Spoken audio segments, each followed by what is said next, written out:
Hello दोस्तों, स्वागत है आपका मेरे चैनल यूपीएससी मंत्रालय में संस्कार पे। आज हम लोग पढ़ने वाले हैं वैदिक एज के बारे में। वैदिक एज के बारे में पूरा हम लोग समझेंगे, क्या वैदिक एज है, कहाँ कहाँ से चीजें कॉन्सेप्ट शुरू हुई, कब की बात कर रहे हैं। वैदिक एज में सोशल लाइफ कैसी थी, इकोनॉमिक लाइफ कैसी थी, फिर रिलीजियस लाइफ कैसी थी, पॉलिटिकल लाइफ कैसी थी, ये पूरा डिटेल में हम लोग पढ़ने वाले हैं। और साथ में सिर्फ इतना ही नहीं दोस्तों, प्रैक्टिस भी करवाऊंगा और प्रैक्टिस में पीवाईक्यू है, और मेरे कंटेंट से पढ़ने के बाद आपको पता चलेगा कि आपके पूरे पीवाईक्यू सॉल्व हो जाएंगे, क्योंकि ये कंटेंट किसी एक बुक के ऊपर बेस्ड नहीं है। अगर मैं बात करूं तो इसमें बहुत सारे कंटेंट को मिला के कंटेंट बनाया गया है। जैसे कि बात करें तो आपको पता है एंशियंट हिस्ट्री की आर एस शर्मा की चलती है, तो आर एस शर्मा तो इसमें इंक्लूडेड है ही है, उनकी बुक है ही है। साथ में अगर मैं बात करूं तो स्टैंडर्ड जो बुक होती है, कोचिंग के कुछ नोट सोर्स होते हैं, ये सब भी इसमें इंक्लूडेड है। एनसीईआरटी जो है, एनसीईआरटी जो होती है इससे आयुर्वेदिक से जो रिलेटेड है, वो सब भी टॉपिक इंक्लूडेड है। साथ में दोस्तों खास बात ये है कि आपको पता है एंशियंट हिस्ट्री के लिए, बेसिकली हिस्ट्री के लिए क्या होता है, हिस्ट्री के सोर्सेज के लिए जो भी ऑप्शनल होते हैं उनके लिए एक ग्रुप प्रेफर की जाती है उपेंद्र सिंह की। कौन से दोस्तों? उपेंद्र सिंह जी की। ये भी इसमें इंक्लूडेड है। तो ये समझिए कि अगर आप ये 1 घंटा 1.5 घंटा दे रहे हैं, तो ये 1 1.5 घंटा में इसके बाद आपको कहीं से भी एंशियंट हिस्ट्री कोई भी सोर्सेज पढ़ने की जरूरत नहीं पड़ेगी। सब सोर्सेज मिला के एक सोर्स बनाया हूं, इसलिए ये जरूरी है। वीडियो के एंड तक बने रहना है, खुद प्रैक्टिस क्वेश्चन खुद सॉल्व करके बताना है सर आंसर हो जा रहा है कि नहीं, लेकिन वीडियो के एंड तक बने रहना है। अब देखिए हम लोग बात कहाँ से क्या क्या बात करना है, समझते हैं पूरा एक एक करके डिटेल में। अगर हम लोग बात करें तो इसके पहले हम लोग देख चुके, क्या हम लोग देख चुके स्टोन एज के बारे में। स्टोन एज के बारे में हमने पूरा देख लिया कि क्या स्टोन एज होता है, क्या क्या चीजें हैं, वो सब देख लिए। पैलोलिथिक एज देख लिए, मेसोलिथिक एज देख लिए, नियोलिथिक एज देख लिए, फिर चारकोलिथिक एज हमने देखा, आयरन एज देखा, मेगालिथिक एज देखा, ये देखा। उसके बाद हमने देखा आईवीसी के बारे में, इंडस वैली सिविलाइजेशन के बारे में, जिसमें हमने देखा कि भैया इनका पीक जो था वो 2600 बीसीई से चल रहा था, करीब करीब 1900 बीसीई तक चल रहा था। ये इनका पीक था, क्या था? पीक था। अब आईवीसी के बाद जो हमें सेकंड देखने को मिलता है, इसके बाद अगला जो टॉपिक है वो हमारा वैदिक एज। क्या है दोस्तों? वैदिक एज है, क्योंकि ये सब चीजें स्टोन एज चलने के बाद आईवीसी आता है, और आईवीसी के बाद हम लोग मूव कर जाते हैं किस पे? वैदिक एज पे। और वैदिक एज की जो शुरुआत होती है, वैदिक एज को हम लोग दो भाग में बांटते हैं, समझते हैं वैदिक एज पूरा वैदिक है क्या, क्या मामला है, क्या चीजें हैं, पूरा डिटेल में एक एक टॉपिक पढ़ाऊंगा, एक एक चीज हम लोग कवर करने वाले हैं। बस वीडियो के एंड तक बने रहना। अब बात करते हैं अगर वैदिक एज के बारे में, तो वैदिक एज को भी हम लोगों ने दो पार्ट में डिवाइड किया हुआ है। ठीक है। वैदिक एज बेसिकली कहाँ से आया है? वैदिक एज इसलिए हम लोग बोलते हैं क्योंकि इस समय में क्या बनाया गया है, इस समय में वेदास लिखे गए। क्या लिखे गए? वेदास लिखे गए। और वेदास लिखने का जो क्रेडिट जाता है वो किसको जाता है दोस्तों? आर्यंस को जाता है। किनको जानता है? आर्यंस। आर्यंस जो थे वो कौन थे? उनको हाई बॉर्न माना जाता है, हाई क्लास के बॉर्न जो लोग थे, नोबल्स भी बोल सकते हैं। ठीक है। इनको हम लोग बोलते थे क्या? आर्यंस। क्या बोलते थे? आर्यंस। और ये आर्यंस ने ही क्या लिखे हैं? वेदास को लिखे हुए हैं। ठीक है। वेदास को क्रेडिट जो है जाता है किसको? आर्यंस को जाता है वेदास को लिखने का। टोटल 4 टाइप के वेदास होते हैं। कितने होते हैं सर? 4 टाइप के वेदास होते हैं, पता होगा। ऋग्वेद, यजुर्वेद, सामवेद, अथर्ववेद। ठीक है दोस्तों, हमें ये 4 टाइप के वेदास जो है वो पता हो। ठीक है। अब अगर मैं बात करूं कि इन चार में से एक एक जो है वो बहुत पहले आ जाता है। ठीक है। तो दो पार्ट में डिवाइड होता है, एक होता है अर्ली वैदिक फेज, जिनको बोलते हैं अर्ली वैदिक फेज, और बाद में आता है लेटर वैदिक फेज। क्या आते हैं? लेटर वैदिक फेज आते हैं। अर्ली वैदिक फेज का पूरा कॉन्सेप्ट जो है जुड़ा हुआ है किससे? ऋग्वेद से। किससे दोस्तों? ऋग्वेद से जुड़ा हुआ है। इसमें जनरली हम लोग पढ़ते हैं कि ऋग्वेद के समय में क्या क्या चीजें थी, क्या क्या हुआ, क्या क्या कॉन्सेप्ट था, पॉलिटिकल, सोशल, इकोनॉमिकल, रिलीजियस, ये सब पूरा ऋग्वेद से रिलेटेड कॉन्सेप्ट। इसके बाद लेटर फेज में डेवलप होता है कौन सा? हमारा यजुर्वेद, सामवेद और अथर्ववेद। और क्या आता है दोस्तों? अथर्ववेदा। तो ये जो तीन है ये बाद में आते हैं, ये लेटर वैदिक फेज में आते हैं। और अर्ली वैदिक फेज की जब मैं बात कर रहा हूँ तो मैं मेनली किसके बारे में बात कर रहा हूँ? ऋग वेद के बारे में बात कर रहा हूँ। अब ऋग वेद का जो एज माना जाता है वो माना जाता है दोस्तों 1500 बीसी से लेके 1000 बीसी तक। ठीक है। और उसके बाद हम लोग क्या मानते हैं? 1000 बीसी से लेके 500 या 600 बोल सकते हैं, 600 बीसी तक क्या आ जाता है? लेटर वैदिक फेज आ जाता है। और फिर लेदर वैदिक फेज के बाद महाजनपद वाला एरा हमें देखने को मिल जाता है। तो हम इसमें क्या पढ़ेंगे? हम इसमें अर्ली वैदिक फेज के बारे में बात करेंगे, जिसमें हमारा पूरा टॉपिक जो है वो ऋग्वेद पे कवर होने वाला है। फिर अगली इस पे जब वीडियो आएगी, तो अगले वीडियो में हम लोग लेटर वैदिक फेज बात करेंगे। उसमें बात करेंगे कि ऋग्वेद में क्या क्या चीजें थी, कैसा पॉलिटिकल स्ट्रक्चर है, कैसा इकोनॉमिकल है, कैसा रिलीजियस कल्चर था, और ये कैसे पूरा जो है वो चेंज हो जाता है किसमें? लेटर वैदिक पीरियड में। ठीक है, तो हम आज बात करने वाले हैं 500 बीसी से लेके 1000 बीसी के बारे में। पूरा कॉन्सेप्ट जो है ऋग्वेद के बारे में हम चीजें जो है पढ़ने वाले हैं। ऋग्वेद का क्रेडिट किसको जाता है? जो भी वेदास है उनका क्रेडिट जाता है आर्यंस को। अच्छा, आर्यंस के ओरिजिन की अगर हम लोग बात करें कि भैया ये जो आर्यंस है आए कहाँ है, तो इनको लेके अलग अलग फिलोसफी जो है बताई जाती है। कुछ लोग कहना है यहीं पे है, कुछ लोग कहना है वेस्ट एशिया से है, कुछ लोग का कहना है कि भैया ऊपर से आए हुए हैं, यूक्रेन यूक्रेन की तरफ से आए हैं। तो अलग अलग फिलोसफी में अलग अलग लोग जो है अलग अलग आइडियोलॉजी बताते हैं कि ये जो आर्यंस हैं ये आए कहाँ से हैं दोस्तों। तो सबसे ज्यादा ये एक्सेप्ट किया जाता है कि आर्यंस जो आए हुए हैं वो यूक्रेन वाला जो रास्ता है, यूक्रेन मतलब सदर्न यूक्रेन जो है वहां वाले रीजन से जो है ये आए हुए हैं आर्यंस। और ये अपने साथ हॉर्सेस लेके आए थे। क्या लेके आए थे दोस्तों? हॉर्सेस लेके आए थे। और फिर यहाँ पे जो भी इंडस वैली सिविलाइजेशन के जो लोग थे उनको ये हरा देते हैं, और हराने के बाद यहाँ पे अपनी जो है वो इस्टेब्लिश कर लेते हैं, अपना पूरा सिस्टम जो है बना लेते हैं। अच्छा, आर्यन सिविलाइजेशन जो ये एक सिविलाइजेशन था, ये एक विलेज सिविलाइजेशन था, ये आपको पता होना चाहिए। ये कोई अर्बन सिविलाइजेशन नहीं था, ये क्या था? एक विलेज था। क्या था? एक विलेज कम्युनिटी जो है यहाँ पे डेवलप की गई। ठीक है, तो आर्यंस के बारे में बेसिक इन्फॉर्मेशन क्लियर हो गया, कहाँ से आ गए, इनको हाई बॉन्ड का कहा जाता था, और इन्हीं को क्रेडिट जाता है वेदास के कंट्रीब्यूशन के लिए। अच्छा, अगर वेदास का कुछ हम लोग ओवरव्यू ले लें भैया, कौन कौन से वेदास किससे किससे डील करते हैं, फिर उसके बाद हम लोग डिटेल में पढ़ेंगे। तो सबसे पहले अगर बात करूं ऋग्वेद के बारे में, तो ऋग्वेद आपको पता है, ऋग्वेद में बात होती है हाइम्स के बारे में। किसके बारे में? हाइम्स के बारे में, मंत्रास के बारे में। और टोटल 1028 हाइम्स टोटल हमें देखने को मिलते हैं।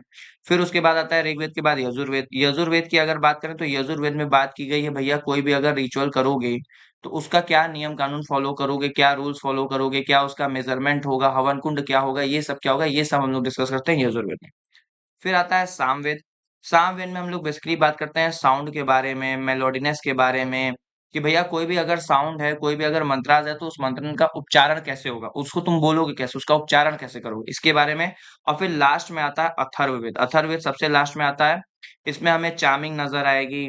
चार्मिंग के साथ साथ इसमें हमें मेडिसिन नजर आएंगी। तो ये सब चार्मिंग, मेडिसिन, मैजिकल पावर, ये सब हमें अथर्ववेद में नजर आता है, जो बहुत ही लेटर फेज में डेवलप हुआ।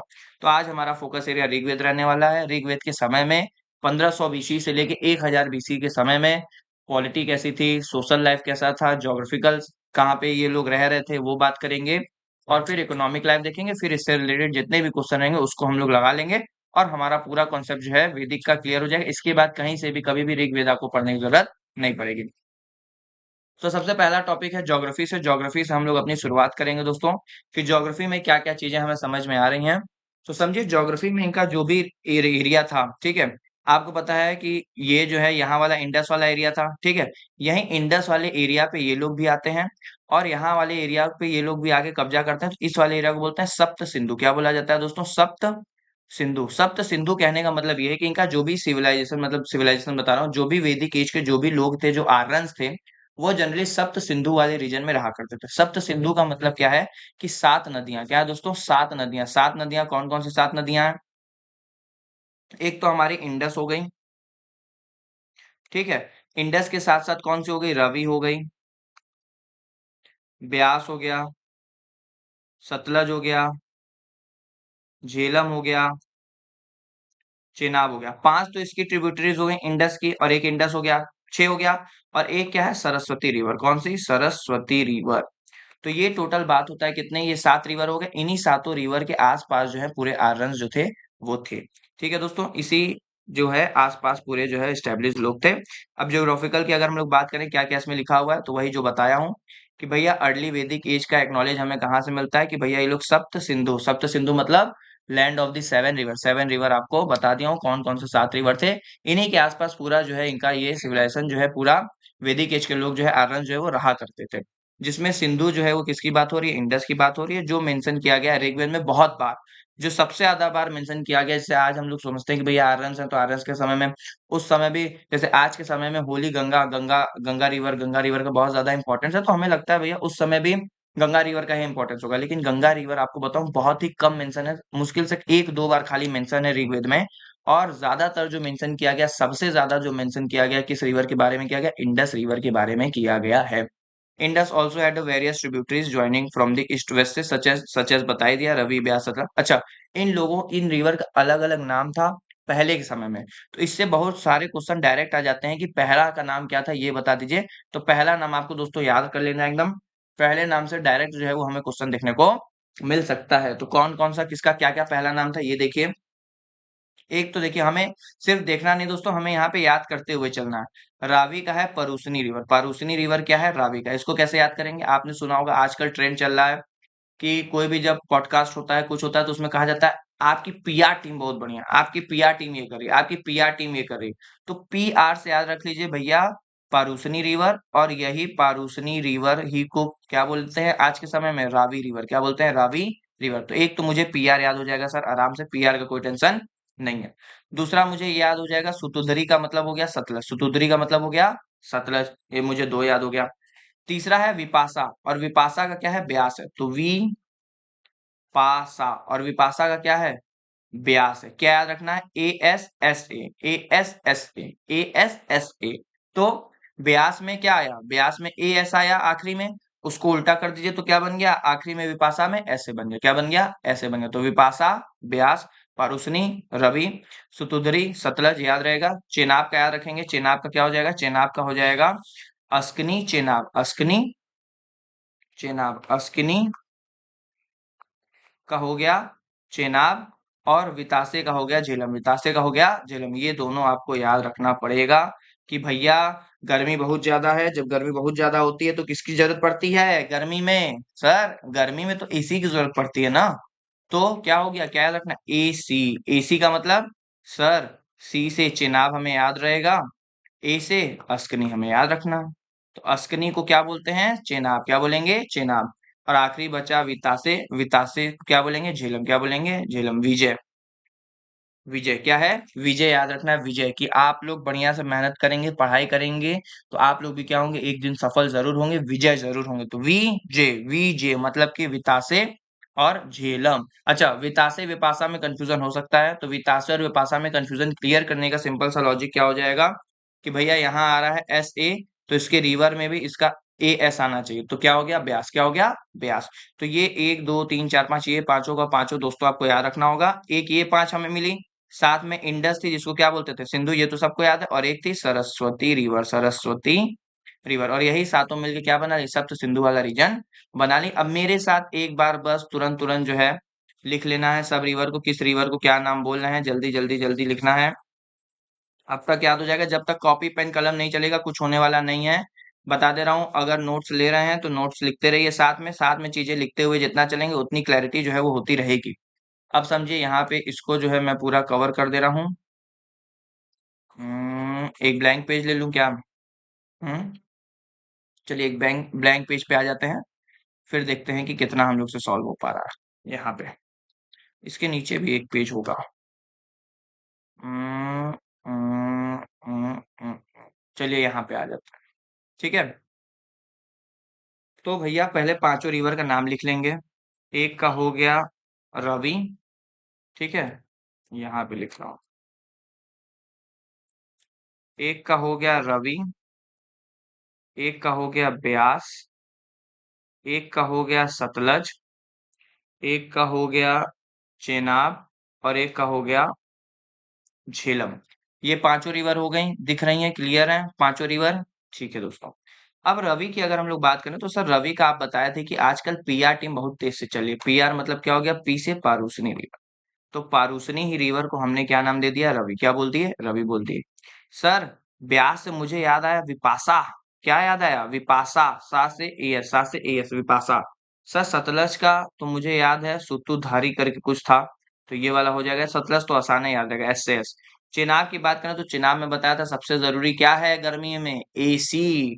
तो क्या हो गया? अस्कनी। क्या हो गया? अस्कनी रिवर को क्या बोलेंगे? चेनाब बोलेंगे। फिर झेलम आ जाता है। झेलम का सर ये विपाशा से वी से ही मिलता जुलता था, लेकिन ये था वितासे, तो वितासे का क्या हो गया? झेलम। तो ये पांचों रिवर अब आपको याद हो गई। कॉपी पेन कलम उठाना है दोस्तों, और कलम के साथ साथ लिखते हुए चलना है। ये सोचिए कि वीडियो देख लेने से काम हो जाएगा, तो काम होने वाला नहीं है। साथ में कॉपी पेन बैठना है, तुरंत वीडियो पॉज करना है, तुरंत लिखना है पांचों रिवर का नाम। तुरंत से जल्दी लिखिए, और कमेंट सेक्शन में लिखना है, वहां नहीं लिखना है। तो कमेंट सेक्शन में वीडियो एंड होने के बाद कमेंट सेक्शन में कमेंट करके बताइएगा पांचों रिवर के क्या क्या नाम थे। तो ये इनका था ज्योग्राफिकल एक्सटेंट भैया, कि इनकी ज्योग्राफी की जो है वो पूरा यहाँ तक फैली हुई थी। अच्छा, एक सबसे जरूरी बात कि सरस्वती रिवर को क्या बोलते हैं, ये भी बहुत ज्यादा पूछा हुआ है दोस्तों। तो ये भी याद रख लीजिएगा, नदी तरना। क्या बोलते हैं? नदी तरना। तो इसमें एक और चीज याद कर लीजिए, ये चार पांचों के अलावा सरस्वती जी, सरस्वती रिवर को क्या बोलते हैं? तो सरस्वती रिवर को बोलते हैं, क्या बोलते हैं? नंदी तरमा। ये बात आपको याद होना चाहिए। तो अब पांचों जो है वो आपको याद हो जाना चाहिए, छह याद हो जाना चाहिए। छह का सर कौन सा? एक सरस्वती वाला भी, कि सरस्वती रिवर क्या बोलते हैं? नंदी तरना, नंदी तरना। ये बात आपको याद होना चाहिए। ठीक है, और ये सब मिलके क्या पूरा पूरा बना लिया? पूरा सप्त रीजन वाला रीजन जो है वो बना लिए। यमुना जो है वो सिर्फ 3 बार मेंशन की गई। और गंगा देखिए, आज के समय में जो हम पवित्र गंगा, होली गंगा की बात करते हैं, वो उस समय आर्यंस के समय में ऋग्वेदिक में सिर्फ एक बार मेंशन है। सिर्फ कितनी बार मेंशन है? एक बार। तो ऑप्शन में हमेशा वो गंगा देंगे, कि कहेंगे सबसे ज्यादा टाइम्स कौन सी रिवर मेंशन है, और हमें लगेगा भैया गंगा हो सकता है, गंगा टिक करो, आगे बढ़ो। गंगा गलत है दोस्तों, गंगा सिर्फ एक बार मेंशन की गई है, 3 बार यमुना की गई है, और सबसे ज्यादा जो मेंशन की गई रिवर है वो है इंडस, याद रखना है। और इन पांचों का नाम याद हो गया। छठवां सरस्वती का नाम क्या है? नंदी तरना, ये भी याद रखना है। तो ऋग्वेदा मेंशन द समुद्र, ऋग्वेद में समुद्र भी मेंशन है। तो इसका मतलब समुद्र मतलब ये नहीं कि उन्होंने सी भी देख लिया, समुद्र मतलब कलेक्शन ऑफ वाटर को भी बोला जा सकता है। इनके पास नॉलेज था किसका? मजुवंत का। मजुवंत मतलब क्या होता है? From which Aryan got Soma, जहां से इन्होंने क्या किया? सोमा को प्राप्त किया, उसी को बोला गया क्या? मजुवंत। तो ये याद रखना भाई, कभी कभी पूछ लेता है कि मजुवंत क्या है दोस्तों? मजुवंत, तो मजुवन क्या है? From which Aryan got Soma, जहां सोमा क्या होता है? सोमा एक इंटॉक्सिकेशन ड्रिंक होता है। ठीक है, तो सोमा एक इंटॉक्सिकेटिंग ड्रिंक था, जहां से ये लोग सोमा प्राप्त किया करते थे। उस नॉलेज को ही बोलते थे मजुवंत। क्या बोलते हैं? मजुवंत। याद रखना, मजुवंत पूछ लेगा क्या। अब बात करेंगे दोस्तों इनके सोशल लाइफ के बारे में, कि भैया इनकी सोशल लाइफ कैसी थी, कैसी चल रही थी, क्या इसका सिस्टम था, क्या क्या चीजें हमें नजर आती हैं सोशल लाइफ में, क्या डिस्क्रिमिनेशन था, वर्ण सिस्टम कैसा था, कैसे वर्ण सिस्टम फॉलो होता था, क्या क्या चीजें थी, वो पूरा हम लोग इसमें पढ़ने वाले हैं। तो ऋग वैदिक सोसाइटी जनरली क्या थी? ट्राइबल सोसाइटी थी। People live in semi nomadic life. Semi nomadic life का मतलब क्या होता है? कि घुमक्कड़ भी थे, रुकते भी थे। परमानेंट सेटलमेंट का मतलब क्या हो गया? कि आपने भैया खेती कर रहे हैं तो आपको परमानेंट सेटलमेंट करना होगा। नोमेडिक क्या है? मतलब इधर उधर घूम रहे हैं, घुमक्कड़ है। तो ये सेमी नोमेडिक लाइफ जीते थे। सेमी नोमेडिक लाइफ का मतलब क्या हो गया?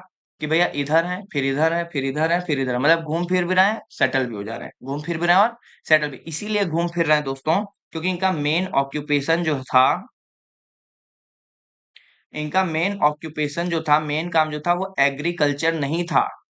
अगर इनका एग्रीकल्चर मेन काम होता तो भैया ये रुके रहते, फिर परमानेंट इनका सेटलमेंट हो जाता। लेकिन एग्रीकल्चर न करके इनका मेन फोकस था पेस्ट्रलिज्म पे, मतलब कि पशुपालन पे, पशु चालक पे, इस पे इनका ज्यादा फोकस हुआ करता था। तो याद रखना है, सोशल लाइफ कैसी थी? ट्राइबल सोसाइटी थी, सेमी नोमेडिक लाइफ थी। Aryan tribe were called the जनास। आर्यन ट्राइब जो थी उनको हम लोग क्या बोलते थे? जनास। क्या बोलते थे? जनास बोलते थे। और जो इनका चीफ होता था उनको बोला जाता था राजन। क्या बोलते थे? राजन, या गोपति बोलते थे, गोपा बोलते थे। देखिए उस समय सबसे इंपॉर्टेंट क्या था पता है? उस समय जो भी बैटल होती थी, लड़ाई होती थी, वो लैंड के लिए नहीं होती थी, वो एनिमल्स के लिए होती थी। किसके लिए होती थी? एनिमल्स के लिए होती थी। तो इसीलिए एनिमल्स के प्रोटेक्शन, और एनिमल में उस समय सबसे इंपॉर्टेंट क्या था? काऊ था। तो काऊ को जो प्रोटेक्ट करेगा, प्रोटेक्शन ऑफ काऊ, वहीं से एक वर्ड आया कि भैया काऊ को प्रोटेक्शन वाला क्या कहलाया जाएगा? गोपति। क्या कहलाएगा? गोपति। गाय को बचाने वाला है, गाय को प्रोटेक्ट करने वाला क्या कहलाएगा? गोपति या गोपा कहलाएगा। ठीक है, और इनकी चीफ क्वीन हुआ करती थी, इनकी रानी हुआ करती थी, जिनको हम लोग बोलते थे क्या? महिषी। क्या बोलते थे? महिषी। तो महिषी और राजन, ये बात आपको याद रखना है।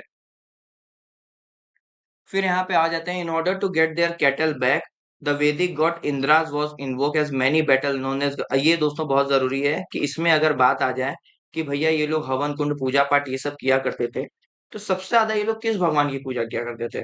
क्या वो सबसे ज्यादा भगवान की पूजा करने वाले, क्या वो विष्णु भगवान थे? क्या वो शिव जी थे? क्या वो कृष्ण जी थे? क्या वो भगवान राम थे?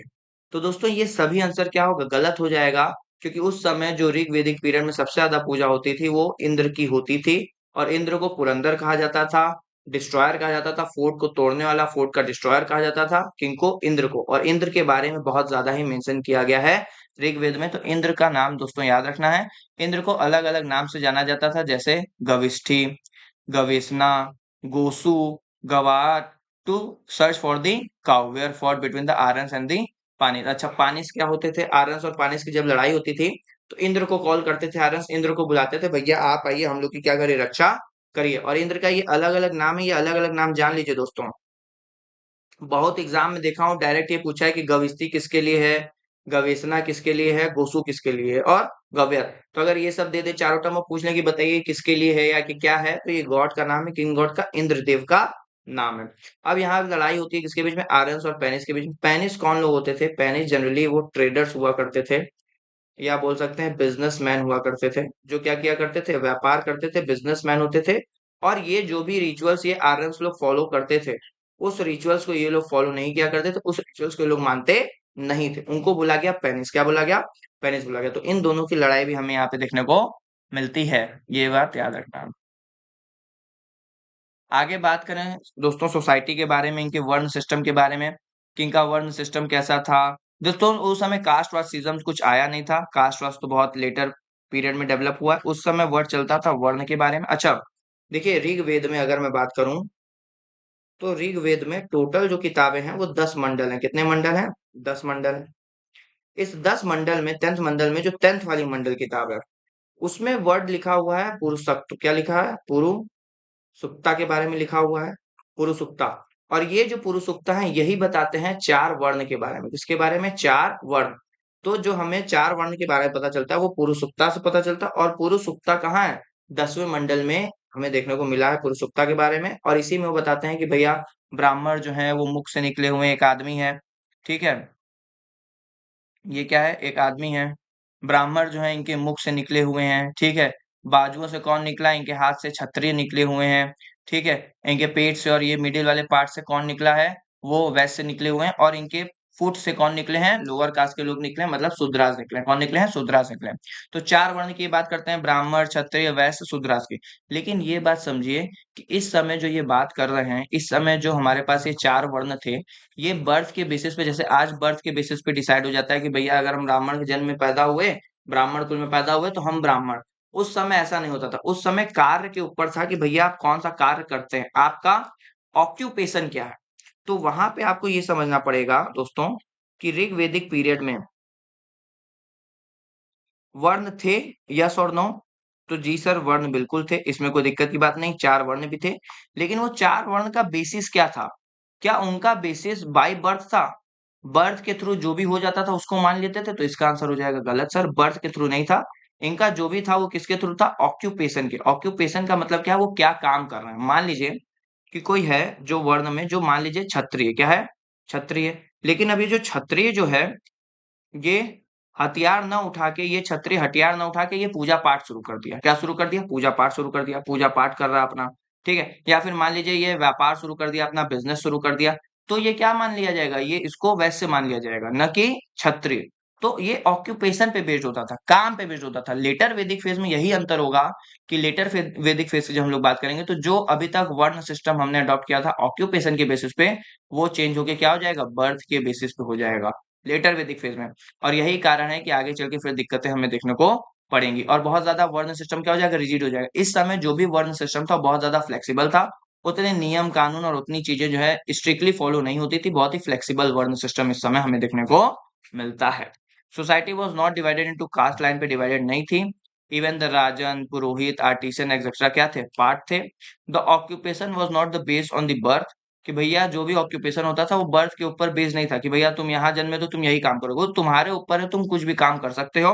Member of family could adopt different occupation, कि हर आदमी भैया परिवार का अलग अलग काम कर सकता है। ऐसा नहीं है कि अगर मैं पंडित के जन्म में घर में जन्मा हूँ, ब्राह्मण घर में जन्मा हूँ, तो मेरा काम सिर्फ पूजा पाठ पंडिताई ही है, ऐसा नहीं है। मैं क्या कर सकता हूँ, बिजनेस भी कर सकता हूँ, व्यापार भी कर सकता हूँ। सबको क्या है, राइट है, कोई भी ऑक्यूपेशन कर सकता है। और जो वर्ण सिस्टम रहेगा वो किस पे बेस्ड होने वाला है, ऑक्यूपेशन पे ही बेस्ड होने वाला है। यहाँ पे वर्ण का मतलब क्या समझिए, वर्ण का मतलब है कलर। वर्ण का मतलब क्या होता है, कलर होता है on the basis of initial difference between the वैदिक एंड नॉन वैदिक पीपल। और इनिशियल डिफरेंस में हमने इसको निकाला कि भैया जो वैदिक लोग थे वो ज्यादा फेयर थे, ज्यादा गोरे थे, ज्यादा चमकीले थे। और जो नॉन वैदिक पीपल थे वो उतने फेयर नहीं थे, वो उतने चमकीले नहीं थे, गोरे नहीं थे। तो ये जो वर्ण शब्द है, ये इसका मतलब होता है कलर। क्या होता है, कलर। तो कलर के बेसिस पे हमने वैदिक और नॉन वैदिक पीपल क्या किया, डिफरेंशिएट किया। अच्छा इस समय जो यहाँ के जो लोग थे, जो इनहेबिटेंट लोग थे, उनको बोला जाता था दसास। क्या बोलते थे, दसास या दसायुस बोलते थे, कि मतलब दास के रूप में एक तरीके से आप बोल सकते हैं, वहां से टर्म आया है, दसास बोला जाता था। तो ये बात भी आपको याद रखना है, आगे अभी सब आएगा तो सब हम और डिटेल में डिस्कशन करेंगे। अब समझिए यहाँ पे Vedic people were fair whereas non Vedic indigenous people were dark. बताया कि भैया वैदिक जो लोग थे वो क्या थे, गोरे थे, और जो नॉन वैदिक जो लोग थे जो यहाँ पे पहले से रह रहे थे वो क्या थे, डार्क थे। ऑथर ऑफ ऋग्वेद ये भी बताते हैं from the other group home दसायुज एंड दसास। दसायुज और दसास किसको बोल रहे हैं, वही नॉन वैदिक ग्रुप, नॉन वैदिक पीपल को भी बोल सकते हैं। और भैया नॉन वैदिक पीपल वही लोग तो हैं जो यहाँ पे इनहेबिटेंट हैं, जो यहाँ पे रह रहे हैं। तो जो यहाँ के इनहेबिटेंट हैं, जो यहाँ के मूल निवासी हैं, जो रहने वाले हैं, यहाँ के नेटिव हैं, उनके लिए भी ये वर्ड यूज होता है दसायुज और दासाज। तो दासाज और दसायुज देगा तो कंफ्यूज नहीं होना है। ये वो लोग हैं जो आर्यंस नहीं है, नॉन आर्यंस है, मतलब पूजा पाठ बिलीव गॉड ये सब जो है ये काम ये नहीं करने वाले, उनके लिए वर्ड होता था दसास। क्या होता था, दसास या दसायुज। तो दसास और ऑल्सो रेफर्ड एज अ, और अच्छा इनको एक और नाम से जाना जाता था, अवरता। अवरता मतलब क्या होता है दोस्तों, दिख रहा है, दिख रहा है। अव्रता मतलब क्या होता है, कभी कभी पूछ लेता है, ऐसे टर्म जो है एंशिएंट हिस्ट्री में बहुत बार पूछे जाते हैं। अव्रता का मतलब क्या होता है, who do not obey the ordinance of the god, जो ऑर्डिनेंस ऑफ द गॉड को ओबे ना करे, गॉड की बातों को, गॉड के नियम कानून को माने ना, इसको बोलेंगे अव्रता। क्या बोलेंगे, अव्रता बोलेंगे। और ऐसे ही एक टर्म है जिसको बोलते हैं अक्रातु। अक्रातु वो होता है जो सेक्रीफाइसेस जो होते हैं, जो रिचुअल्स होते हैं, उनको जो परफॉर्म नहीं करता है उसको बोलते हैं अक्रातु। तो दसास में रेफर करते हैं इव्रता और आकृतु, और ये सब क्या है, दसास दसायुज, मतलब जो यहाँ के इनहेबिटेंट हैं, जो नॉन आर्यंस हैं, उनके लिए वर्ड यूज होता है। फिर आते हैं वर्ण सिस्टम पे। वर्ण सिस्टम में आपको बताया ही कि वर्ण सिस्टम जो है उतना प्रिविलेंट नहीं था, tribal element were stronger in the society. Tribal element जो था वो ज्यादा था। मतलब वर्ण सिस्टम देखिए ऋग वैदिक पीरियड में बहुत ही फ्लेक्सिबल रहेगा, उतना स्ट्रिक्टली जो है वो फॉलो नहीं किया जाएगा। और बताया हूँ कि ये जो चार वर्ण की बात मेंशन की गई है, कहाँ की गई, पुरुषोक्ता में की गई। और पुरुषोक्ता ऋग्वेद के आखिरी मंडल में हमें देखने को मिलता है। आखिरी मंडल में ऋग्वेद का जो 10th मंडल है उसमें पुरुषोक्ता की बात की गई है, और उसमें ये चार वर्ण की बातें हमें देखने को मिलती है, जिसमें हम लोग चार वर्णों में क्या बात करते हैं, ब्राह्मण क्षत्रिय वैश्य और शूद्र। ब्राह्मण का क्या काम है, पूजा पाठ रिचुअल्स ये सब प्रैक्टिस कराना। क्षत्रिय का काम है, वॉरियर है, क्या है, वॉरियर है, लड़ाई लड़ेगा। वैश्य क्या करेगा, एग्रीकल्चर करेगा, ट्रेडिंग करेगा, ये सब करेगा। और शूद्रास को रखा गया क्या करने के लिए, सर्विस देने के लिए भैया, कि आपको इन तीनों लोगों को क्या देना है, सर्विस जो है वो देना है। तो इन तीनों को सर्विस देने के लिए, सेवा करने के लिए शूद्रास को जो है वो रखा गया है इसमें, ऐसा उसमें कहा गया है। फिर भैया क्या ऋग्वेदिक पीपल जो थे वो क्या फेमिलियर थे स्लेवरी से, बिल्कुल दोस्तों। दास प्रथा, भैया दास दसायु बोल रहे हो तो जान रहे हो तभी तो बोल रहे हो। तो स्लेवरी उस समय थी, इसमें कोई दिक्कत की बात नहीं है। एक टर्म है एक, अच्छा ब्राह्मणा क्या होती है आपको पता है दोस्तों। वैदिक के पीरियड के बाद क्या होगा, वैदिक के समय में वैदिक को एक्सप्लेन करने के साथ साथ इसके कुछ और चीजें होती हैं, जैसे कि अगर मैं आपको बात करूं तो ब्राह्मणास हमें देखने को मिलता है। ब्राह्मणास का मतलब क्या होता है, ब्राह्मणास का मतलब होता है कमेंट्रीज, कमेंट्रीज ऑन वेदास। कि भैया वेदा तो वेद तो लिख गए, अब उनके ऊपर कमेंट्रीज होगी। कमेंट्रीज का मतलब उसका एक्सप्लेनेशन होगा, क्या होगा उसका एक्सप्लेनेशन होगा डिटेल में, कि क्या चीजें हैं, कैसे हैं, क्या लिखा होगा। और उसी एक्सप्लेनेशन के लिए एक किताब हर वेद के साथ, हर वैदिक जो ऋग्वेद है, यजुर्वेद है, सामवेद है, हर वेद के साथ एक एक जो है वो किताब एक्सप्लेनेशन की जोड़ दी जाएगी। उसको हम लोग नाम देंगे ब्राह्मणा। क्या नाम देंगे, ब्राह्मणा नाम देंगे, याद देंगे, ठीक है। तो पंचविंशा ब्राह्मण में क्या कहा गया है, where Indra is associated with the creation of varna. कि इंद्रा को जोड़ा गया है कि भैया वर्ण के क्रिएशन के लिए ये हैं। साथ में Rajanya are place first followed by the Brahmana और वैश्य। कि भैया अच्छा, और इनके बेसिस पे ये दोस्तों याद रखना है कि जनरली हम लोग क्या पढ़ते हैं, ब्राह्मण क्षत्रिय वैश्य शूद्र, लेकिन ये वाले ब्राह्मणा के हिसाब से, पंचवंशा ब्राह्मण के हिसाब से राजन जो है वो पहले नंबर पे हो जाएगा, फिर ब्राह्मण, फिर वैश्य आएंगे। तो ये पूछ सकता है कि किस ब्राह्मणा के हिसाब से, किताब के हिसाब से राजन जो है वो फर्स्ट नंबर पे है। तो पंचविंशा ब्राह्मण याद रखना है दोस्तों, पंचविंशा ब्राह्मण। फिर एक और ब्राह्मण है जो बहुत ही जरूरी है, कौन सा है, सतपाथा ब्राह्मण। सतपथा ब्राह्मण, the order is an follow ब्राह्मण वैश्य। अब ये क्या है, ये अलग ही फॉलो कर रहा है, ब्राह्मण वैश्य राजन और शूद्र के बारे में सतपथा ब्राह्मण बात कर रहा है। कुला का मतलब क्या होता है, फैमिली होता है। बेसिक सोशल यूनिट जो थी वो यही थी, कुला था, परिवार था, ठीक है, जिनको किंग्स फोक भी बोलते हैं, क्या बोलते हैं, किंग फोर्स भी बोलते हैं, ठीक है। अच्छा यहीं से एक वर्ड भी आता है गोत्र। क्या आता है, गोत्र। गोत्र का मतलब क्या होता है, गोत्र जो वर्ड जुड़ा हुआ है दोस्तों, ये जुड़ा हुआ है गाय से। किससे जुड़ा हुआ है, गाय से जुड़ा हुआ है, काऊ से जुड़ा हुआ है। कि भैया पहले के लोग अपने आप को जो कनेक्ट करते थे वो गाय से ही करते थे, उसी के थ्रू फिर गोत्र गोत्र जो है वो करते हुए बनते चले गए। फिर उस समय के हमारे जो मेन मेन ऋषि मुनि थे, विश्वामित्र हो गए, वशिष्ठ हो गए, भारद्वाज हो गए, उनके नाम पे फिर गोत्र जो है वो पढ़ने शुरू हो गए। फिर बाद में हमने उसको लीनियज से कनेक्ट कर दिया कि भैया वंशज है। तो कुला फैमिली हो गया, बेसिक यूनिट है। कुलपा क्या होते हैं? Head of the family. ठीक है, याद रखिएगा। सोसाइटी कैसी थी दोस्तों? सोसाइटी जो थी वो पेट्रियार्कल इन नेचर थी। पेट्रियार्कल इन नेचर का मतलब क्या है? कि भैया जो मैन रहेगा, जो पुरुष रहेगा, उसके पास ज्यादा पावर हमें देखने को मिलेगी। वो जो है ज्यादा पावर को अपने जो है प्रैक्टिस करता हुआ हमें नजर आएगा। तो याद रखना है, जो हमें ये चीजें देखने को मिलेंगी वो क्या देखने को मिलेंगी भैया? कि पेट्रियार्कल इन नेचर रहेगा। थ्रू वुमेन हैड इंपॉर्टेंट, ऐसा नहीं है कि वुमेन का इंपॉर्टेंस रोल नहीं रहेगा। वुमेन का रोल रहेगा। वुमेन का रोल हमें ऐसे पता चलता है कि उस समय में बहुत सारे ऋग्वेद के हाइम्स जो हैं वो महिलाओं द्वारा लिखे गए। ठीक है। फिर उस समय दो असेंबली हुआ करती थी, सभा और समिति। तो समिति में वो लोग पार्टिसिपेट करती थी, उसका हमें देखने को मिलता है। तो अच्छा खासा उनका कंट्रीब्यूशन था। उनका स्टेटस जो है वुमेन का अच्छा था। तो ये आपको याद रखना है दोस्तों, कि ऋग्वेद में और लेटर वैदिक एज में बेसिक अंतर क्या हुआ? कि ऋग वैदिक एज में जो स्टेटस था वुमेन का, स्टेटस ऑफ वुमेन वो बहुत ही अच्छा था। वो क्या था? बहुत ही अच्छा था, क्योंकि ये भैया एजुकेशन में पार्टिसिपेट कर रही हैं, रिलीजन में पार्टिसिपेट कर रही हैं, पॉलिटिकल सिस्टम में, तो सब चीज में पार्टिसिपेट कर रही हैं, इकोनॉमी में पार्टिसिपेट कर रही हैं। तो वुमेन का स्टेटस क्या था? ऋग्वेद में अच्छा था। लेकिन लेटर वैदिक फेज में आते आते जो वुमेन का स्टेटस था वो धीरे धीरे अपने डाउनफॉल पे आ जाता है। न इनको सभा समिति में बैठने दिया जाता है, न इनको रिलीजियस राइट दिए जाते हैं।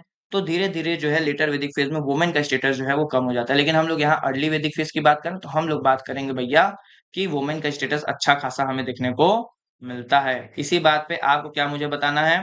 ऋग वैदिक के समय की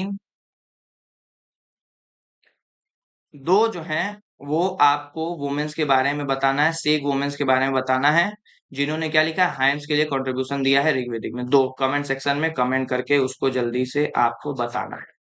ठीक है दोस्तों, तो वुमेन का इंपॉर्टेंट रोल था। सोसाइटी में एजुकेटेड थी, असेंबली तक जाती थी, हाइम्स कंपोज की थी, उपनयन भी होता था इनका, उपनयन भी रिसीव इन्होंने किया था। अच्छा, इनका उपनयन थोड़ा अलग होता था हम लोग के उपनयन से, ये बात याद रखना। उपनयन आपको पता है क्या होता है?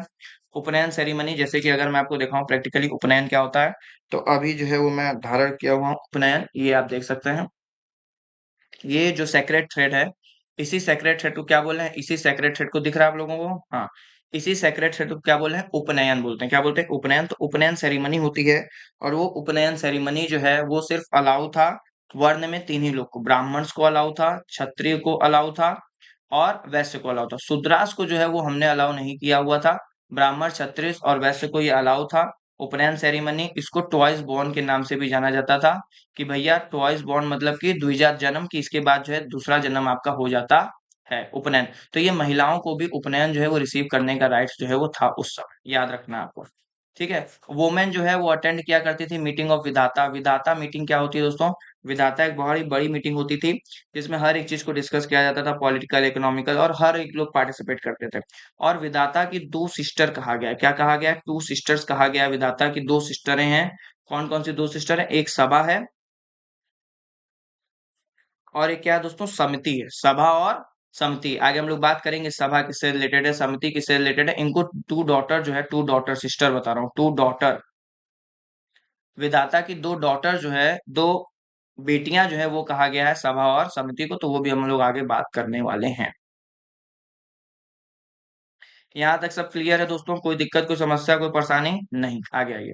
Girls were free to choose their partner. देखिए गर्ल्स को उस समय कितने राइट थे, क्योंकि अगर स्टेटस ऑफ वुमेन पे आएगा तो ये सब बातें आपको अपने मेंस आंसर राइटिंग में लिखना है। तो सिर्फ हम लोग प्री का तैयारी नहीं कर रहे हैं, हम लोग मेंस की भी तैयारी कर रहे हैं, हम लोग पूरी कंप्लीट तैयारी कर रहे हैं। इसके अलावा क्लास भले थोड़ी लंबी हो जाए, 1 से 1.5 हो जाए, 1.5 से 2 घंटे हो जाए, लेकिन ये आपको याद रखना है कि इसके अलावा दोबारा न कभी एंशियंट हिस्ट्री देखना पड़ेगा, न कभी दोबारा वैदिक एज, ऋग वैदिक एज देखना पड़ेगा। इस बात की गारंटी मेरी। तो गर्ल्स जो थी उनको फ्री एजुकेशन दिया गया। उनको ये था कि भैया अपने लाइफ पार्टनर जो है वो चूज करने का उनको पूरा राइट दिया गया, मतलब राइट टू चूज भी इनके पास था। सोचिए गर्ल्स के पास। और कोई भी हमें एग्जाम्पल नहीं देखने को मिलते हैं कि उस समय चाइल्ड मैरिज हुआ करते थे, कोई एग्जाम्पल नहीं है। सती नहीं हुआ करते थे, पर्दा सिस्टम नहीं था, तो ये सब सिस्टम उस समय नहीं था। तो सोचिए वुमेन का स्टेटस कितना बढ़िया था। और मैरिज जो थी यूजली फॉलो होती थी मोनोगैमस। मोनोगैमस मतलब कि इसकी एक पत्नी होती है, उनको क्या बोलते हैं? मोनोगैमस बोलते हैं। कुछ रेफरेंसेस हमें देखने को मिलते हैं पॉलीगैनी और पॉलीएंड्री की। पॉलीगैनी मतलब क्या होता है? पॉलीगैनी का मतलब क्या है? कि जब एक पति की ढेर सारी जो है वाइफ होती हैं तो बोलते हैं पॉलीगैनी। और पॉलीएंड्री का मतलब क्या है, जब एक पत्नी के ढेर सारे हस्बैंड होते हैं तो बोलते हैं पॉलीएंड्री। अच्छा, पॉलीगैनी पॉलीएंड्री के साथ साथ एक टर्म मुझे और आ जाता है याद, एंडोगैमी और एक्सोगैमी। टाइप्स ऑफ मैरिज बता रहा हूँ, उस समय के एंशियंट टाइम के टाइप्स ऑफ मैरिज थे, तो पॉलीएंड्री पॉलीगैनी तो था ही, उसके अलावा एंडोगैमी और एक्सोगैमी भी था। तो एक्सोगैमी तब हम लोग कहते थे, उस मैरिज को कहते थे जहां पे जो लड़की है वो अपने समाज से बाहर, अपने कास्ट, अपने रिलीजन, इन चीजों से बाहर जाके दूसरे से जब शादी करती थी तो उसको बोलते थे एक्सोगैमी। क्या बोलते थे? एक्सोगैमी। और जब कोई लेडी, कोई गर्ल अपने ही परिवार के अंदर ही, मतलब अपने समाज के अंदर, अपने कास्ट में, अपने रिलीजन में शादी करती थी, उनको बोलते थे एंडोगैमी। क्या बोलते थे? एंडोगैमी। एक वर्ड और है दोस्तों जो बहुत जरूरी है, जिससे बहुत बार क्वेश्चन पूछा गया है, वो है लेविरेट। सर इतना भारी भरकम वर्ड यूज करते हैं, इसका मतलब भी बता दीजिए। दोस्तों लेविरेट का मतलब क्या होता है समझिए। जब क्या होते हैं, मान लीजिए कोई वुमेन है, ठीक है, इन वुमेन की क्या हुई, किसी से शादी हो गई, मैरिज हो गई। मैरिज के बाद इनके हस्बैंड की क्या हो गई, डेथ हो गई। तो इनके हस्बैंड की डेथ के बाद इनके जो यंगर ब्रदर रहेंगे, क्या रहेंगे, यंगर ब्रदर रहेंगे, इन यंगर ब्रदर के साथ इन महिला का क्या हो जाएगा, वापस से शादी हो जाएगा, रीमैरिज हो जाएगा।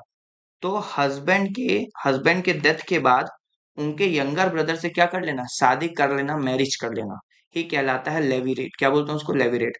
और इस समय एक वर्ड यूज हुआ है ऋग्वेद में इसके लिए, नियोगा। क्या वर्ड यूज हुआ है, नियोगा। तो कभी कभी पूछ लेता है कि नियोगा या नियोग क्या है। तो नियोगा या नियोग क्या होता है कि जब कोई वुमेन क्या हो, उनके हस्बैंड की डेथ हो जाए, तो हस्बैंड के डेथ के बाद उनकी क्या होती है, उनके ब्रदर इन लॉ से, ब्रदर इन लॉ मतलब कि उनके देवर जिनको हम लोग बोलते हैं, तो हस्बैंड के जो यंगर ब्रदर होते हैं, जब उनके साथ उनकी शादी हो जाती है, तो उसी को बोलते हैं लेविरेट। क्या बोलते हैं, लेविरेट बोलते हैं। इसी को बोला जाता है क्या, नियोग। ये बात आपको याद होना चाहिए, बहुत बार ये टर्म पूछ लेते हैं भैया हिस्ट्री में कि ये नियोग क्या है, लेविरेट क्या है, ये सब चीजें क्या है, तो ये पता होना चाहिए। और ये भी पूछ लेंगे भैया प्रैक्टिस होता था, तो कहना है हाँ दोस्तों प्रैक्टिस होता था।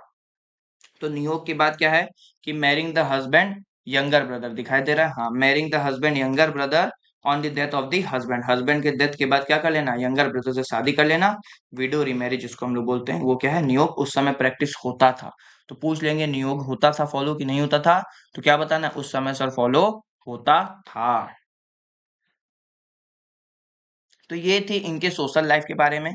अब हम लोग आएंगे पॉलिटिकल लाइफ के बारे में कि भैया पॉलिटिकल लाइफ कैसी थी, क्या था। तो समझ लीजिए भैया पॉलिटिकल लाइफ वैसी थी कि उतना राजन, उतना पावरफुल राजन था नहीं, राजन उतना पावरफुल था नहीं, उतना कोई आर्मी वार्मी भी थी नहीं इसके पास, ठीक है। मेन इसको उतना पावरफुल माना भी नहीं जाता था। इसका काम क्या था, सिर्फ गाय की प्रोटेक्शन करना, ठीक है, या ट्राइब्स की प्रोटेक्शन करना, राजन का बस इतना काम था। तो इससे ज्यादा कुछ उनका काम जो है वो देखने को हमें नहीं मिलता है, ठीक है। तो 30 ट्राइब जो है वो बताया जा रहा है, मेंशन है। 5 ट्राइब इसमें से सबसे इंपॉर्टेंट क्या है, ये 5 ट्राइब है, यादू, तुर्वासा, पुरु, अनु और ध्रुवा। ये पांचों नाम आपको याद रखने हैं, पांचों नाम कलेक्टिवली थे। इनको बोलते थे 5 पीपल या पंचजन। क्या बोलते थे, पंचजन बोले थे। और इसमें पुरुष और भारतास जो थे वो दो डोमिनेटिंग ट्राइब भी हमें नजर उस समय आती है, पुरुष और भारतास। और इन्हीं दोनों के बीच में आगे जो है बैटल होगा, बैटल ऑफ टेन किंग, बहुत फेमस है इस समय ऋग्वेद में, जरूर हमें ये देखने को मिलता है। बैटल ऑफ टेन किंग से क्वेश्चन आते ही आते हैं। मैं बताऊंगा आपको बैटल ऑफ टेन किंग क्या है, क्या माजरा है, पूरा डिटेल में। बस वीडियो के एंड तक बने रहना है, एक एक चीज हमें छोड़ना नहीं, ठीक है। फिर यहाँ पे बात हो रहा है initially this has been realised, शुरुआत में जब ये आया तो भैया आर्यंस आया, यहाँ पे नॉन आर्यंस है। शुरुआत में बहुत अच्छा लगा, बाद में आर्यंस वर्सेस नॉन आर्यंस हो जाता है, इन दोनों लोगों की क्या हो जाती है, लड़ाई हो जाती है, they fell apart. Rigveda mention a chief of Purus name Trasadasyu का भी ये बात करते हैं कि भैया क्या थे, पुरुष के जो चीफ थे उनका नाम क्या है, उनका नाम है त्रसदायु। क्या नाम है, त्रसदासु, ये नाम आपको याद रखना है। और उस समय जो भरत किंग थे, भरत के किंग थे, उनका नाम था क्या, फेमस थे, दिवो दशा। क्या नाम था, दिवो दशा। तो ये दोनों लोग के बीच में दोस्तों अगर मैं बात करूं बैटल ऑफ टेन किंग के बारे में, बैटल ऑफ टेन किंग, तो समझिएगा बैटल ऑफ टेन किंग है क्या। एक तरफ एक क्लेन है जो कि है भारता क्लेन। कौन सा क्लेन है, भारता क्लेन है। अच्छा, भारता क्लेन के फेमस जो कौन थे, दिवो दशा थे। कौन थे, दिवो दशा थे। लेकिन दिवो दशा जो है उस समय उनकी डेथ हो चुकी थी, तो ये बैटल ऑफ टेन किंग में ये दिवो दशा नहीं थे, इनके जगह पे इनके बेटे आए थे, जिनका नाम था सुदास। क्या नाम था, सुदास नाम था। अब इधर क्या होगा, सुदासी नाम था, देख लो एक बार नाम। नाम, हाँ, सुदास, ठीक है। सुदास नाम था, जो क्या थे, इनके ग्रैंडसन थे। क्या थे, इनके ग्रैंडसन थे। सुदास नाम था इनका। इनको जो है बैक कर रहे थे कौन, एक गुरु थे उस समय के, शेख थे बहुत ही फेमस, वशिष्ठ। कौन थे, गुरु वशिष्ठ। आपने सुना होगा नाम इनका बहुत बार। जब भी पुराण उड़ान आप देखते होंगे या फिर पुरानी कथाएं एपिक कुछ भी देखते होंगे तो गुरु वशिष्ठ का नाम आप जरूर सुनते होंगे। तो इनको बैक कौन कर रहे थे, इनके गुरु थे गुरु वशिष्ठ, जो सुदास को बैक कर रहे थे। भारत वशिष्ठ होता है क्या, वशिष्ठ होता है 10 ट्राइबल्स। 10 ट्राइबल्स थे उस समय। ये 10 ट्राइबल्स जो थे, इसमें 5 जो ट्राइबल्स थे वो क्या थे, नॉन आर्यंस थे। क्या थे, नॉन आर्यंस थे। और 5 जो थे वो क्या थे, आर्यंस थे। क्या थे, आर्यंस थे। तो 5 नॉन आर्यंस, 5 आर्यंस, 10 ट्राइब हो गई। और इसी में 10 ट्राइब में से एक फेमस ट्राइब था पुरुष। क्या था, पुरु था। और इसी पुरुष के जो बैक कर रहे थे, इसको कौन बैक कर रहे थे, विश्वामित्र। विश्वामित्र जी क्या कर रहे थे, इनको बैक कर रहे थे। अच्छा, इनका भी आपने नाम सुना होगा, विश्वामित्र जी का भी। तो पुरुष को बैक कौन कर रहे थे, इनके जो टीचर थे वो विश्वामित्र थे। और सुदास के कौन थे, वशिष्ठ थे। तो ये कहा जाता है भैया ये जो बैटल था, ये इन दोनों गुरु के बीच में था। गुरु वशिष्ठ वशिष्ठ गुरु विश्वामित्र। और इनको बैक कौन कर रहे थे, पुरुष। और फिर इनको सपोर्ट इन्होंने किया, सुदास। तो ये लड़ाई हो गई भारत क्लैन की वशिष्ठ में, और वशिष्ठ 10 किंग जो यहाँ पे 10 ट्राइबल थी उनके बीच में। और आखिरी में विक्टोरियस कौन हुए, विजय कौन हुए, विक्ट्री जो मिली वो इनको मिली। और ये जो बैटल पूरी कहानी लड़ी गई, ये कहाँ लड़ी गई, ये पूरी कहानी पूरी हुई आपकी खत्म कहाँ पे, पारूसनी रिवर पे। सर पारूसनी रिवर, ये कौन सी रिवर है सर, तो याद करिए। सोशल मीडिया पे एक टर्म चलता है जिसको बोलते हैं PR। क्या बोलते हैं, PR। तो आर से क्या हो गया, रावी रिवर। तो ये पूरी बैटल, बैटल ऑफ 10 किंग जो है वो हमें कहाँ देखने को मिलती है, वो हमें देखने को मिलती है रावी रिवर पे, पारूसनी रिवर जिसको हम लोग बोलते हैं। और ये जो है पूरा बैकहैंड में चीजें जो है वो चल रही थी, बैटल ऑफ 10 किंग इनको हम लोग बोलते हैं। ठीक है, अब वही वही चीजें हैं, देख लेते हैं एक बार क्या है। ठीक है, तो देखते हैं क्या है। तो भारता ऑफ चीफ, भारत क्लेम के चीफ कौन थे, सुदास। कौन थे, सुदास थे, जो क्या थे, दिवोदशा के ग्रैंडसन थे। दिवोदशा के ग्रैंड, तो एक तरफ कौन थे, एक तरफ सुदास थे।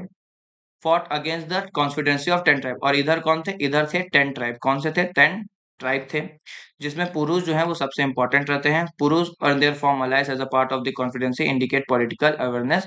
और ये सब जो है था, तो इसमें सबसे इंपॉर्टेंट कौन होंगे, पुरुष होंगे। कौन होंगे, पुरुष होंगे। और इधर कौन थे, ये कौन सा क्लेम था, भारता क्लेम। ये याद रखना दोस्तों। फिर क्या आता है, the great battle took place on the bank of river Parushni river. आपको बता ही दिया हूँ भैया कि ये जो लड़ाई हुई वो किस रिवर पे हुई। बहुत बार एग्जाम में पूछा गया है कौन सी रिवर पे हुई है, तो पारूसनी रिवर पे हमें देखने को मिलता है। और फाइनली जो भारतास थे वो जीत जाते हैं, ब्रेक करते हैं natural dam on the river. River पे नेचुरल डैम है उसको तोड़ते हुए अपनी विजय की घोषणा ये कर देते हैं कि भारत में जो जीत गए, फिर यमुना की तरफ जाते हैं और डिफीट कर देते हैं जो भी लोकल वहां के रूलर रहते हैं उनको भी। ये बात याद रखना है। फिर अब बात करते हैं कुछ पॉलिटिकल सिस्टम के बारे में कि भैया उस समय जो राजा था कैसा था, पावरफुल था नहीं पावरफुल था, इंपॉर्टेंस थी नहीं इंपॉर्टेंस थी, उसकी बात। तो राजा के लिए एक वर्ड यूज होता था, राजन। क्या यूज होता था, राजन यूज होता था। बहुत बार हमें देखने को मिला है ये वर्ड। ये क्या थे, फुल फ्लेज मोनार्कियल स्टेट नहीं था, had not yet emerge. Full fledge monarchial state जो है अभी तक इमर्ज नहीं हुआ था। ऐसा नहीं है कि मोनार्की का मतलब क्या हो गया, राजतंत्र नहीं आ गया था कि राजा का बेटा ही राजा बनेगा, ऐसी बात नहीं थी। तो फुल फ्लेज मोनार्की नहीं, हाँ सेमी मोनार्कियल हम लोग बोल सकते हैं। या फिर चेंज भी कर दिया जाता था, इलेक्शन इलेक्शन करवा के राजा लोगों को। तो ऐसा जरूरी नहीं था कि एक बार राजा बन गए तो बने ही रह गए, जैसा फिर आगे हमें महाजनपद में देखने को मिलेगा कि वहां पे क्या थी, फुल फ्लेज मोनार्की। यहाँ पे अभी वैसी कोई फुल फ्लेज मोनार्की इमर्ज नहीं हुई थी। ठीक है, तो एक वर्ड यूज किया जाता था रेदर देन किंग, हम इनको कह सकते हैं नोबेल, चिफ्समैन, ये सब हम लोग इसको बोल सकते हैं। इंपॉर्टेंस क्या है रॉयल ट्विस्ट का, जो बताया हूँ, दो नाम देखिए यहाँ पे आ गया है, गुरु वशिष्ठ और गुरु विश्वामित्र का। बहुत बार हमें वैदिक साइंस में जो है नाम देखने को मिला है। और जो भी राजा होते थे उन राजा को बैक करना, उनका पूजा पाठ करवाना, उनका विधि विधान करवाना, और यही गुरु जो लोग होते थे, यही शेख जो होते थे, गुरु वशिष्ठ और विश्वामित्र जी, यही लोग यह करवाया करते थे। अच्छा, एक टर्म होता था बाली। एक टर्म क्या होता है, बाली। बहुत बार पूछ लेता है दोस्तों बाली क्या है। अब अगर ये बताइए कि भैया ये राजन है, राजन का काम है जनता के जो भी एनिमल्स हैं उनका प्रोटेक्शन करना, उनको प्रोटेक्ट करना। तो ये लोग रिटर्न में इनको कुछ देंगे। तो जो जनता, जो सब्जेक्ट क्या करती, अपने राजा को रिटर्न में देती थी एज ए गिफ्ट के रूप में, उसी को नाम दिया गया बाली। क्या नाम दिया गया दोस्तों, बाली। तो बाली और कुछ नहीं था। बाली या तो ये हो गया कि भैया जो हमने क्या किया, दे दिया किनको, राजन के गिफ्ट के रूप में, उसको बाली कहा गया। या फिर बाली उसको भी बोल सकता है भैया उनके लिए जो हमें प्रोटेक्ट करा वही क्या है, गॉड है। तो ये भी कर सकते हैं कि गॉड को जो ऑफरिंग की जा रही है वो क्या है, बाली है।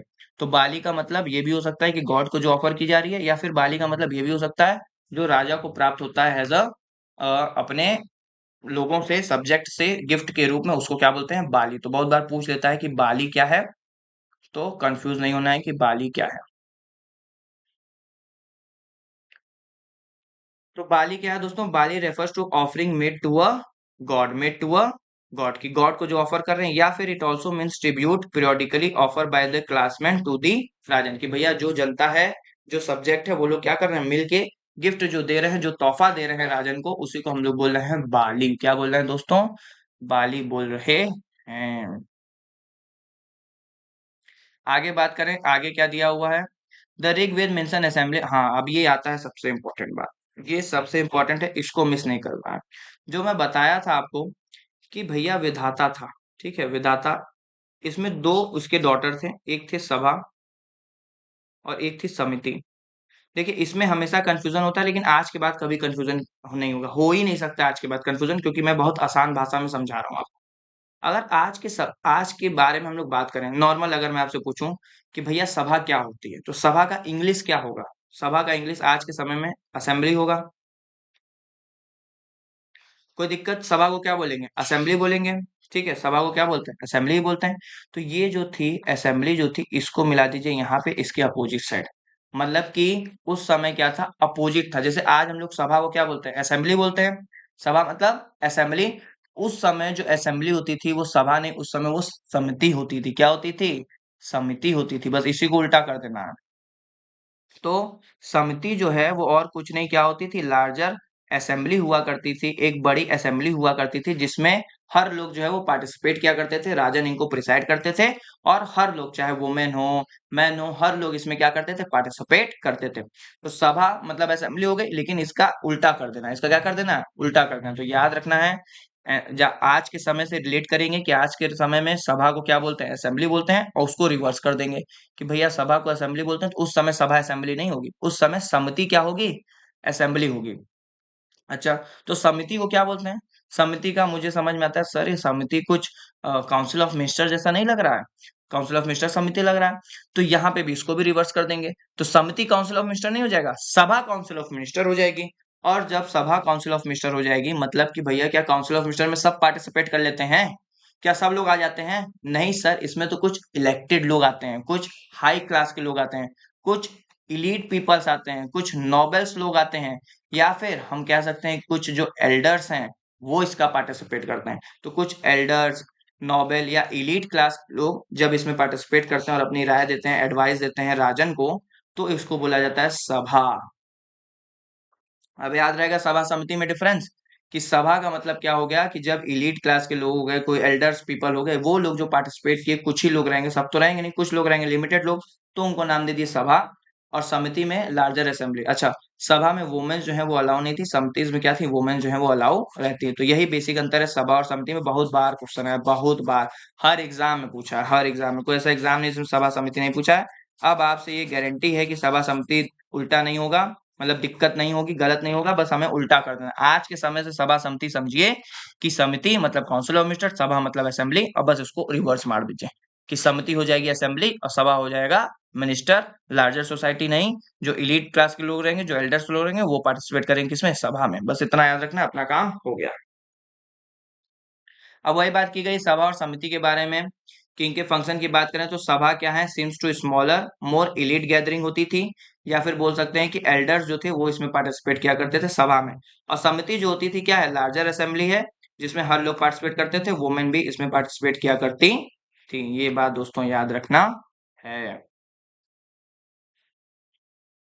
आगे बात करेंगे विधाता के बारे में। तो विधाता क्या था, विधाता एक ट्राइबल असेंबली हुआ करती थी, जिसमें सब लोग पार्टिसिपेट करते थे, हर लोग इसमें इंक्लूड थे, जन भी, विज भी, गना भी, ग्राम भी, ग्रिया भी, कुला भी, हर लोग इसमें पार्टिसिपेट किया करते थे विधाता में। तो विधाता क्या था, एक ट्राइबल असेंबली थी। उस समय ज्यादा जो है विधाता ही चलता था, बाद में सभा समिति जाके और डेवलप हो जाती है, रिजिड हो जाती है। ठीक है, ये बात आपको याद रखना है। Jana of the Rigveda can be translated as a tribe. और ऋग्वेदा के समय में जन है, उसका मतलब क्या होता है, ट्राइब क्या होता है, tribe. Vis is often translated as a people in general और एज अ क्लेन भी यूज किया गया है विस को, किसको, विस को। और लीनेज भी कहीं कहीं हमें देखने को मिलता है। अब मेन वही डिफरेंस में जो आपको बता रहा था सभा और समिति का, यहाँ पे लिखा हुआ है, देख लेते हैं एक बार सभा समिति में डिफरेंस। कि अर्ली वैदिक एज पॉलिटिकल एडमिनिस्ट्रेशन सभा, देयर आर टू असेंबलीज होती थी, ठीक है। टू डॉटर ऑफ प्रजापति, क्या बोलते थे, टू डॉटर ऑफ प्रजापति बोला जाता था, टू डॉटर ऑफ प्रजापति। तो याद रखना है भैया, टू डॉटर ऑफ प्रजापति किनको बोलते थे, सभा और समिति को, सभा और समिति को। तो सभा बताया हूं, लेस पॉलिटिकल इन कैरेक्टर रहेगा, सिलेक्टेड बॉडी रहेंगी, सिर्फ इसमें एल्डर्स और नोबल्स ही रहेंगे, ठीक है। इन सभा द मेंबर और all friendly belongs to the king side से बिलोंग करेंगे। एतर ब्रह्मा में हमें देखने को मिलता है। Women who attend were called the sabhavati कहा जाता था, बाद में इनको रोक दिया गया। तो शुरुआत में सबको राइट था, सब लोग पार्टिसिपेट करते थे, लेकिन बाद में लेटर वैदिक पीरियड में क्या होगा, वुमेन्स को अलाउ नहीं किया जाएगा, क्योंकि बाद में उनका स्टेटस क्या हो जाता है, कम हो जाता है, तो हर जगह से उनको बैन कर देंगे। तो शुरुआत में तो भैया वुमेन्स अलाउ थी, कोई दिक्कत की बात नहीं है। समिति की बात करें तो ये पॉलिसी डिसीजन का काम करते थे, पॉलिटिकल बिजनेस कॉमन पीपल होते थे, सब लोग इसमें शामिल होता था। नो सच मेंशन लेटर वैदिक पीरियड में, इसको कहीं मेंशन ही नहीं किया गया है, ठीक है। तो सभा और समिति में डिफरेंस पता होना चाहिए। अब आते हैं हम लोग अपने रिलीजियस लाइफ की तरफ। रिलीजियस लाइफ के बारे में बात करेंगे, फिर हम लोग बात करेंगे इकोनॉमिक लाइफ के बारे में, फिर हम लोग बात करेंगे क्वेश्चन के बारे में। तो दोस्तों क्या किया जाए, यहीं पे रोक दिया जाए इसको या फिर इसको कंप्लीट किया जाए? यहीं पे अभी इसको हम लोग स्टॉप करते हैं, जिसमें हमने वैदिक एज के बारे में, हमने पॉलिटिकल पढ़ लिया और सोशल लाइफ पढ़ ली और ज्योग्राफी भी हमने देख लिया। बचे हमारे दो टॉपिक हैं, एक बचा है रिलीजियस वाला, क्योंकि थोड़ा वो डिटेल में हम लोग पढ़ेंगे तो उसमें टाइम लगेगा, और दूसरा है इकोनॉमिक वाला, और फिर हम लोग देखेंगे जो भी पीवाईक्यू क्वेश्चन इससे रिलेटेड पूछे गए वो सब। तो ये तीन टॉपिक हमारे बचे हुए हैं, इसको हम लोग जो है कि बाद में देखेंगे, पार्ट टू में देखेंगे। पार्ट टू में याद रखना है, पार्ट टू में इसको हम लोग कंक्लूड करेंगे। यहाँ तक के लिए दोस्तों थैंक यू फॉर वॉचिंग। देखना ना भूलें, सब्सक्राइब करना ना भूलें, प्लेलिस्ट में जाना ना भूलें। प्लेलिस्ट में जाएंगे, बहुत ढेर सारा सरप्राइज आपके लिए, मैं बोलूंगा नहीं, आप प्लेलिस्ट विजिट करेंगे आपको खुद पता चलेगा क्या क्या सरप्राइज है। और पार्ट टू के लिए स्टे ट्यून, तब से पार्ट वन देख के इसको कंप्लीट कर लीजिए। Thank you for watching. हाँ, और एक बात कि कमेंट करना ना भूलें कि ये वीडियो कैसा लगा और ये सीरीज कंटिन्यू रहनी चाहिए कि नहीं, ये एंशिएंट हिस्ट्री पूरा आपका मैं पूरा कंप्लीट करवा दूं या नहीं, कमेंट सेक्शन जरूर करके बताइएगा वीडियो कैसे लगे।